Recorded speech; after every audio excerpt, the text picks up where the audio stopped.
E aí galera, tudo bem com vocês? O vídeo de hoje é para falar sobre uma das principais carências que o elenco do Cruzeiro teve em 2019, que foi justamente nessa função de meia.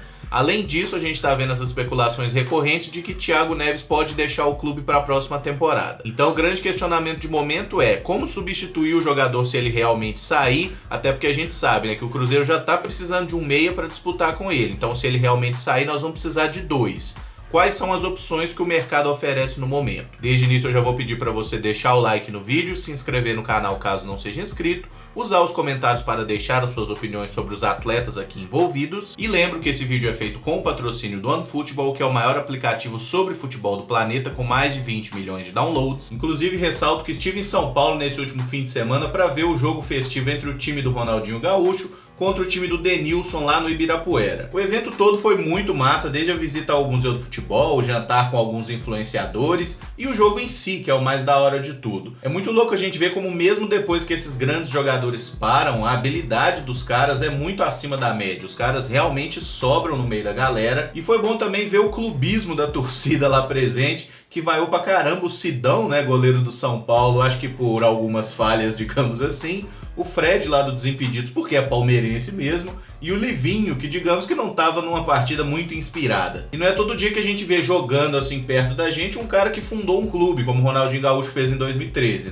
Não que seja um clube assim também, mas ele fundou e merece o respeito por isso. O Roger, o grande astro aí do jogo que dá nome a esse canal aqui, o 6-1, de 2011, teve lá participando também, jogou uma parte do jogo, e o engraçado é que ele jogou no time de camisa preta e o Ronaldinho no time de azul, invertendo a ordem da época que eles jogaram aqui em BH. O Falcão foi um show à parte, jogou um tempo em cada time e, como diria o mascarado lá do Desimpedidos também, é realmente o maior jogador da história dos interclasses e campeonatos de gincana que o mundo já viu. O cara é realmente fodido, joga demais ali dentro da quadra. Pra fechar, só agradecer mesmo o pessoal do OneFootball pelo convite aí, foi tudo show de bola, nada a questionar. E mandar um salve pra toda a galera que esteve lá presente, os demais influenciadores, digamos assim. Pessoal muito sangue bom que tá aí fazendo seu trampo, fazendo seu corre mesmo. E por fim, só lembrar que o OneFootball é totalmente gratuito, tá disponível tanto para Android quanto para iOS, e o link para você baixá-lo tá aqui na descrição do vídeo. Beleza? Como eu já falei até no vídeo de especulações de ontem, eu acho que no final das contas o Thiago Neves não vai sair, ele vai seguir no Cruzeiro para a temporada 2019.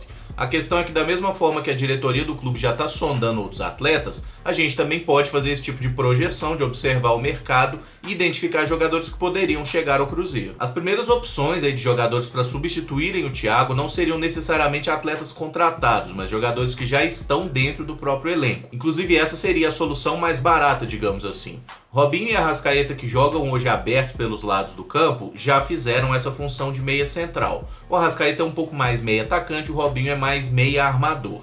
Se a gente puxa um dos dois, no caso a gente, que eu digo é o Mano, Se o Mano bota um dos dois para fazer o papel de meia central, e por exemplo, Robinho armando e o Rafinha ou o David como meia pela direita, é uma possibilidade? Sem dúvida. A mesma situação se aplicando ao caso do Arrascaeta, aí Rafinha ou David seriam inclusive os substitutos mais óbvios, porque eles podem jogar tanto como meia direita, tanto como meia esquerda. E aí tem até um fato que eu estava pensando a respeito, que essa cisma do Cruzeiro no Bruno Henrique dos Santos pode ter algo a ver com isso, O Cruzeiro tem insistido muito nessa especulação, o Santos já mostrou que não quer vender o atleta e o Cruzeiro segue botando carga, não desiste desse negócio. Pode ser que tenha algo a ver com isso. Bruno Henrique é um cara que poderia jogar pela ponta, puxando ou Robinho da direita para o meio ou Arrascaeta da esquerda para o meio, em uma possível saída do Thiago, é claro. Eu já falei recentemente em vídeo de alguns jogadores aí, caso do Diego do Flamengo, o Rodriguinho do Pirâmides, o Nenê do São Paulo, o próprio Mateuzinho do América, que não é exatamente esse camisa 10, mas joga ali e joga pela ponta também,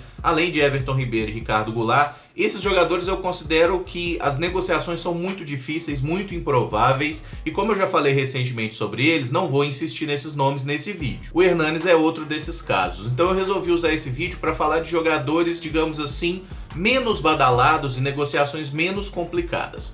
Um nome que vocês insistem muito, já pediram para falar várias vezes, para fazer olheiro, é o Thiago Galhardo do Vasco. Esse jogador eu não considero que seria uma boa opção, e um dos fatores é que ele já tem 29 anos, é um cara bem rodado, sempre marcado pela irregularidade em toda a carreira, e digamos que o Thiago Galhardo não foi titular absoluto no Vasco, e o Vasco é um time tecnicamente bem questionável nessa temporada 2018. E o fato dele ter feito uma meia dúzia de bons jogos nessa reta final de temporada não o credencia a ser um jogador do Cruzeiro, pelo menos na minha avaliação, tá? Eu sempre tenho os dois pés atrás com esse tipo de jogador que já tem uma idade mais avançada e se destaca em time ruim. Jogador que destaca em time ruim, normalmente é só um momento, é só uma fase. O Sornosa do Fluminense surge como uma opção mais viável até pela crise que vive o clube carioca, né? Ele tem contrato lá até o final de 2019 e eu acho que o Cruzeiro poderia tentar uma composição à base de trocas. Como que seria isso? O Fluminense já mostrou interesse no Digão, o Rafael Sobis é um jogador que tem uma história lá bem ligada ao Fluminense. Então talvez o Cruzeiro poderia, na base de trocas, talvez até pagando parte do salário do Sobis, por exemplo, e até do Digão, que hoje o Cruzeiro paga metade do salário dele, talvez poderia dar negócio nessa história. É uma opção, tá? Eu não acho que o Sornosa seja um jogador brilhante, um craque, um gênio da bola, longe disso. Mas ele sabe fazer bem essa ligação entre meio campo e ataque, ele bate bem na bola, tem suas virtudes e poderia ser uma boa opção de elenco. O Sebastian Blanco é um jogador que eu gosto bastante, ele está atuando lá no Portland Timbers, né, dos Estados Unidos, que inclusive foi recentemente aí vice-campeão da MLS, né, do campeonato dos Estados Unidos.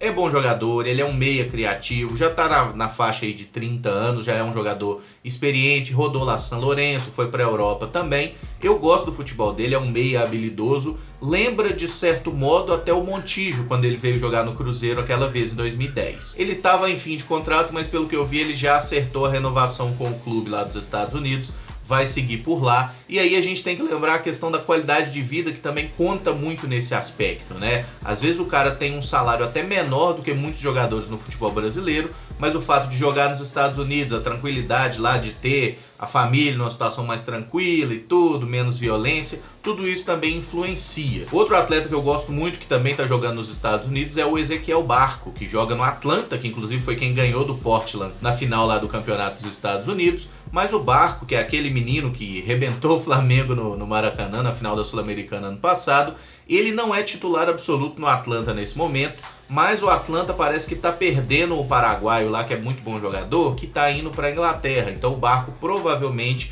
será o titular do time no ano que vem. E o que eu estou querendo dizer com isso? Que para tirar o Barco de lá é realmente só muito dinheiro, ele foi comprado por mais de 12 milhões de euros, então para trazer esse cara precisaria de um investimento muito alto e eu não vejo nenhuma hipótese do Cruzeiro fazer isso. Também não vejo hipótese do Atlanta querer emprestar o atleta no momento. Então eu acredito que de lá ele só sai para a Europa e mesmo gostando muito do futebol dele, não vejo possibilidade dessa negociação rolar. Eu vi até gente falando em alguns nomes como o Danilo do Corinthians, o Douglas do Grêmio. Esses caras para mim são totalmente fora de cogitação, são caras que estão jogando bola de teimoso ainda, eles não estão rendendo mais em alto nível. Se a gente tivesse em 2012 ou 2013, tudo bem, seriam boas opções, são jogadores que já tiveram bons momentos. Douglas joga muita bola, qualidade técnica demais, a mesma coisa o Danilo também, mas a idade chega para todo mundo, esses caras não aguentam mais jogar em alto nível, não dá para você dar a camisa 10 pro Cruzeiro com um cara de 36, 37 anos e falar, vai lá, resolve, sendo que o cara não consegue nem jogar 90 minutos. No fim das contas, considerando assim, o custo, a possibilidade de negociação, eu gosto do nome do Sornosa. Acho que seria uma boa opção e daria pra gente fazer essa troca que eu falei, envolvendo alguns jogadores aí. O Fluminense vive uma situação financeira complicada e não tem muita força para barganhar nessa história. E o outro nome que eu insistiria mesmo na contratação seria o Rafael Veiga do Palmeiras. Não vejo hipótese do Cruzeiro comprá-lo porque o Palmeiras não tem motivo para vendê-lo, mas poderia muito bem emprestar esse jogador. E aí tem o papo de que o Palmeiras falou, não, a gente vai aproveitar o Rafael Veiga. Não cabe, não cabe, irmão. Palmeiras tem Lucas Lima, Moisés, tem Zé Rafael, tem o Gustavo Scarpa, tem outros jogadores lá que também jogam na função de meia e basicamente não vai ter espaço para o Rafael Veiga. Se ele ficar no elenco do Palmeiras, ele vai ser um puta reserva como foi na temporada passada, antes dele ser emprestado ao Atlético Paranaense. Então, até lembrando a boa relação que existe entre as diretorias de Palmeiras e Cruzeiro, eu tentaria fazer esse empréstimo. O Palmeiras vai emprestar sem valor fixado. Paciência, a gente está precisando de jogador, é para ajudar nessa temporada e pronto, traz o cara por empréstimo da mesma forma que o Atlético Paranaense levou e conta com o futebol dele nessa temporada. Inclusive, se o Thiago Neves ficar, trazer o Veiga para disputar a posição com ele, eu já acho excelente. Se o Thiago Neves sair, ele vir também como uma possível substituição e tal, também acho que seria legal. Ele é bom jogador, tem qualidade técnica e pode sim ajudar bastante o Cruzeiro. Cruzeiro e Palmeiras fizeram várias trocas de jogadores recentemente. O Palmeiras comprou o Mike, aí tem nem um mês que fechou essa negociação. Então, ó, abre o olho, vai atrás e tenta. No caso do Lucas Lima, não vejo hipótese dele sair de lá, o Moisés também não. E aí tem que ressaltar algumas questões. Por que eu falo do Rafael Veiga, que deve ser emprestado, e outros não? O Moisés sabe jogar de volante, o Scarpa sabe jogar pelas pontas, o Zé Rafael joga pelas pontas, o Veiga não, o Veiga é meia central, ele e o Lucas Lima. E o Lucas Lima tá bem na frente dele, tem muito mais nome, muito mais moral, fez até um bom campeonato brasileiro, ajudou o Palmeiras a ser campeão. Então se tem alguém que eu acredito que vai sair de lá é o Veiga. No caso do Guerra e do Johan, que também são meias do Palmeiras, esses realmente não me agradam pelo aspecto técnico. O Guerra é um jogador que ficou muito tempo no departamento médico, o Johan é outro jogador que faz um jogo bom, 3 ruins, instável demais. São dois nomes que eu realmente não acho que seriam boas opções para o Cruzeiro. Resumindo então, os dois nomes que eu tentaria contratar para o Cruzeiro seriam Rafael Veiga e Sornosa, tá? Os dois, inclusive, se possível, para haver aí uma disputa por posição. Se caso o Cruzeiro contrata algum ponta, assim, aí pode ser que o Robinho ou a Arrascaeta se tornem esse meia central, a gente poderia contratar só mais um. Mas enfim, esses são os nomes. Se tiver algum dessa lista que você gostou ou não, deixa aí nos comentários, vamos trocar uma ideia sobre isso. E se tiver nomes que eu não citei também, bota aí que a gente troca uma ideia e eu respondo vocês nos comentários assim que possível. E não esquece de deixar o like no vídeo e se inscrever no canal caso não seja inscrito, beleza? Muito obrigado por acompanhar, um abraço e até o próximo vídeo. Valeu!